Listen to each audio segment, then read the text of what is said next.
The silo effect, or the silo mentality in organizations, when one group's specialization walls them off from everybody else, it's often viewed as a consequence of growth.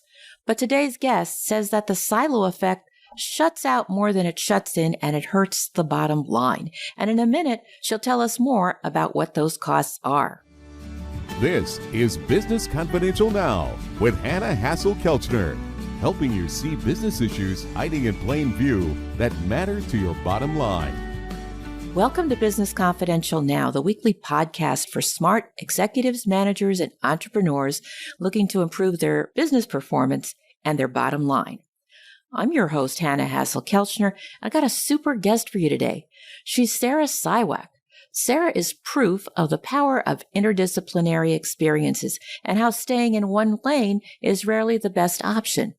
After getting her bachelor's degree in Russian, she stepped into a marketing and web production role at an early-stage tech startup in Tokyo. Then, armed with her newfound love for both marketing and tech, she went on to lead the market initiatives at several large organizations.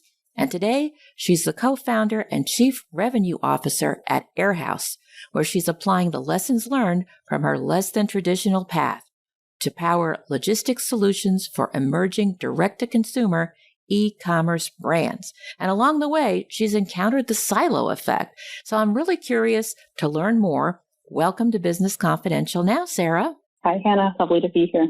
Great to have you. Now, you really do have a unique career path and a fascinating career. So please tell us a little bit more about how you've encountered the silo effect.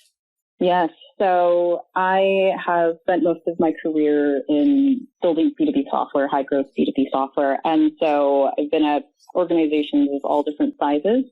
One thing that I always sort of kept tabs on, and something that I started noticing with each role I've had in each company I've worked at, is inevitably there's a point in a company's life cycle when communication really starts to break down, when teams start thinking a little bit differently about the customer or the product or just what everyone's sort of doing, what the goal of the company is. And it is probably one of the biggest problems, in my opinion, in sort of scaling an organization or growing any kind of company, because when you reach the point where you really need to start growing a company and replicating what's working well, it's all about execution. And this is one of the main things that gets in the way.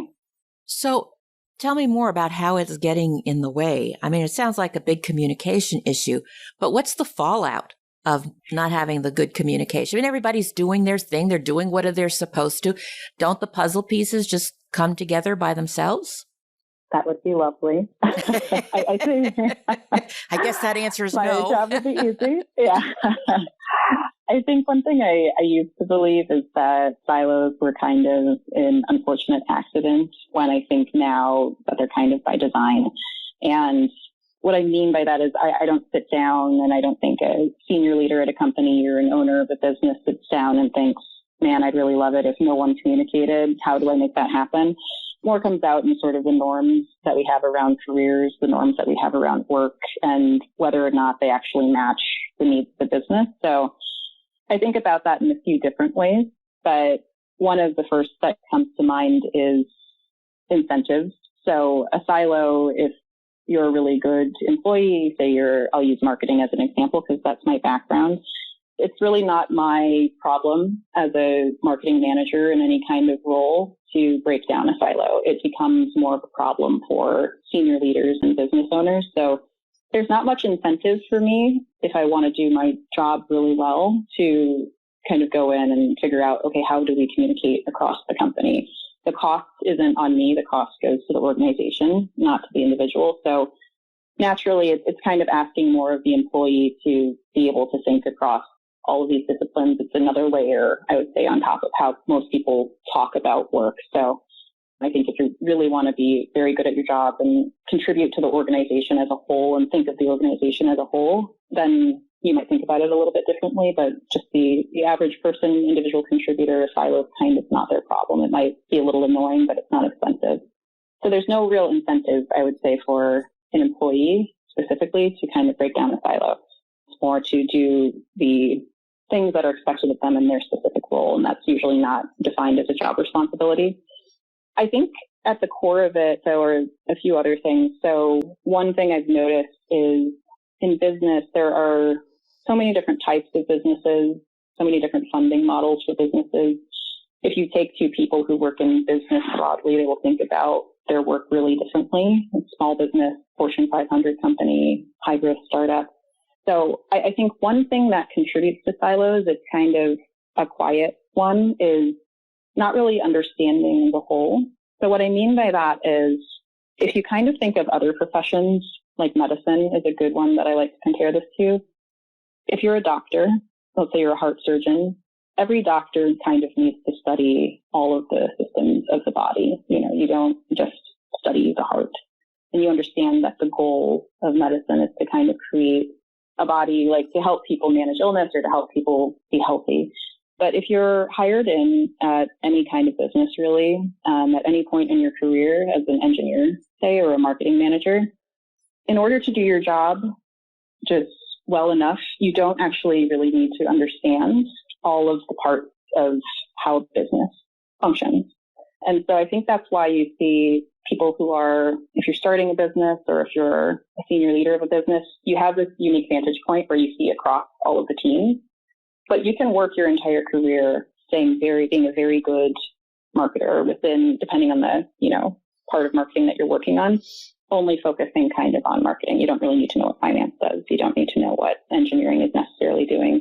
I've worked with marketers who did their job well enough and 3 years into the company kind of didn't even still really know what the product did. And so it's kind of shocking if you lay it out that way, but fundamentally, that's also how people are trained. That's how people start their careers. They think, I'm an engineer. I'm always going to be an engineer. Same thing with marketing. That's my career path. So it's a little bit more obvious to me, this sort of distinction, because my own background, like you mentioned, I studied Russian. I did not study business. I did not study tech. I sort of had to feel my way around and learn about these things. So the way that I think of careers is very much a lateral kind of lily pad sort of way. So I think in an interdisciplinary way, a little bit more naturally, but it's not the norm, the way that we talk about careers or building teams, for people to kind of hop from function to function. So there's not a lot of like connective tissue between that. So it has to be kind of intentionally created in a company. If you're asking for engineers, we do this a lot at Airhouse, everyone sort of has a shared understanding of the customer. We all understand what everyone else is up to. Everyone sort of gets exposure to different areas of the company. But a lot of companies I've worked at, you can join within the marketing team and talk to the marketing team and never really talk beyond the team. So it's that specialization when it comes to the role, but also the specialized way that we think about teams. And in reality, where a silo pops up, where it's kind of surprising that it pops up, is a common one is marketing and sales, where they're both kind of doing the same thing, but I've worked again with people who kind of don't cross that line, and you're so much better as an individual employee or as a manager. The quality of your work is so much better if you're just able to kind of plug in to whatever team or person you're adjacent to. You communicate better naturally by understanding a little bit more about what people are up to. So I understand that, sometimes these just silos pop up, as you say, because there's really not an incentive for people to reach across the aisle, as you would say. But at the same time, I believe I read somewhere that you mentioned it stops increasing productivity. I'm interested in what these hidden costs are that are not obvious, because, these functions, they all kind of operate independently and somehow the pieces come together. How could they be coming together better? Where are the costs that are creating, some inefficiencies by having these silos? I think it pops up most when you're looking at, for example, if you're creating a marketing campaign and we're talking about kind of trying to understand the customer. And, if you have a deep understanding, marketing thinks about customers in one way. They have different frameworks from, for example, a sales team, how they create personas. They have different frameworks from how a product team understands the customer. So one really specific example is, even with my own marketing team, it's very natural for a marketing team to do an interview with a customer and only come at it sort of from a marketing perspective. But if they talk to the salespeople and how they think about the customers and the piece of the customer that the sales team experiences, it increases the overall quality of work. So one cost is just that the work is not as impactful as it could be. You can operate a business with silos, but it's kind of breaking those down is the difference between good and great. And so that difference between good and great could also translate into, in some cases, the survival of the business in a really competitive landscape. If your competitors are able to do this a little bit better, it's all about, execution and impact. But another really explicit cost is just the need then to hire people who have very cross-functional roles. So we're a lean team. Not sure I mentioned, but if we're right over the 30-person threshold, there are some functions that we don't have, and that's because the teams are able to sort of meld and merge a little bit better. So there's a direct sort of cost of hiring. You need to hire more people if you have more silos who are focused specifically on communication.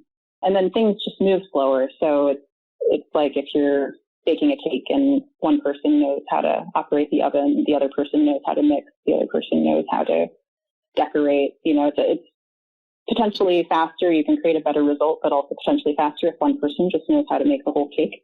So it's a question of scaling, how easily you're able to scale, how affordably you're able to scale a business. Well, the scaling, definitely. But I would also think that if, one person is not showing up, then that whole piece falls between the cracks. Having cross-functional training allows people to jump in, whether that other person is on vacation or needs to take some kind of maternity or paternity leave, or decides to just, give 2 weeks notice and say, see ya, I'm going someplace else, so that there's not that total loss in continuity, that somebody has some idea of how to fill the gap until the next person can be hired. Exactly. Yeah, I think especially if you're the smaller the company is, it creates more redundancy simply for people to understand what other folks are doing. Absolutely. Redundancies are not necessarily a bad thing. Hospitals have to have multiple redundancies because if one system goes down, you can't afford to have the lights go out in the operating room, right? So, exactly. But I'd like to come back to what you said a little bit earlier about communication. And what do you recommend a growing business such as yours do in order to encourage communication so that people don't get too embedded in their little silo bubbles to the exclusion of everything else, because I'm happy in my own little space here and I don't need them? That's a tough one. I would say we're still figuring parts of it out, especially with, being a hybrid company. So we're partially remote, partially on site. I think a lot of companies are now after, being years into the pandemic. So I think that there are a few mechanisms, few tools that people can use. One that we use is sort of documentation and trying to write as much down as we can so that people that are, in different time zones kind of can experience that information, read that information, get caught up. So that's one thing. Another are just encouraging, when we have our broad company meetings, one thing that we do at Airhouse is sort of expose the nuts and bolts of the company a little bit more so everyone understands the goal that we're chasing. Everyone has a shared understanding. So from a leadership perspective, it's really reinforcing, here's what we're doing, here's why we're doing it, so that people can understand how their role plugs in and how other people's roles plug in. So it just creates a shared mindset. I think that's probably the biggest piece of it. But then even in a day-to-day, managerial sense, I like to encourage my team. A lot of my conversations with them are kind of around breaking their framework for how work should look a little bit and encouraging just problem solving as opposed to, helping them sort of expand a little bit beyond here's what, say a person in this role would do, or here's what this function does, here's what marketing does, to just generate sort of a little bit more of a curiosity or create access to talk to people outside of their day-to-day scope of work. So it kind of is a little bit implicit, but it's helping from a leadership perspective, people create a shared point of reference for why we're here and what we're doing. Those are some great tips, Sarah. Thank you for that. I'm wondering how you handle or how you would recommend handling the egos where some people are saying, no, I'm the expert on this and you can't tell me over here, this other group, how to do my job or that I need to do it differently. What do you think about that? Yes. I think that is a tricky one. And that's another thing that creates silos is sort of like, once you introduce a management layer, I've worked at companies early on that, where the managers felt like they had to be the only ones holding expertise, and they sort of let it out in little drops to their team or would let it out to people they're working alongside. I think ultimately it's a leadership thing. It's setting a tone, sort of not tolerating it from a performance standpoint and rewarding the opposite. So we try to create an environment where it's explicitly expected to sort of share that knowledge and to make mistakes and encourage people to just try different things. I think a lot of that comes from that, like gatekeeping, that access comes from work environments where people don't feel safe in their roles to sort of share information. So I view it as kind of a cultural thing. Yeah, that's a great observation about, people not feeling safe and that they'd be threatened, that the information gives them power, not recognizing that sharing the information and allowing other peoples to build on it actually gives them more power and the ability to do more. You mentioned earlier too about work structures not creating incentives for people to, reach over to other departments or areas. With 30 employees, you may not have formal departments, but you do have some specialized areas that people focus on. I'm curious what kind of incentives you suggest, or maybe that you're currently using in order to help promote that. Because it's one thing for you to ask people, and bring them together and give them information, but how do you incentivize people to kind of do it on their own, to motivate them to seek it out? Yeah, for me, it goes back to typically when we think about promotions or we think about performance management, we try to be more explicit about what is expected for people to sort of receive a promotion to, or to become a leader in the company. And one of those things is creation of shared cultural values, of not creating silos of how we communicate. And so it's a matter of just putting that into practice and making it explicit for people. I think in a lot of companies, because silos and all of these things, all these norms are kind of softer like values, it's easy to not really engineer them or focus on them.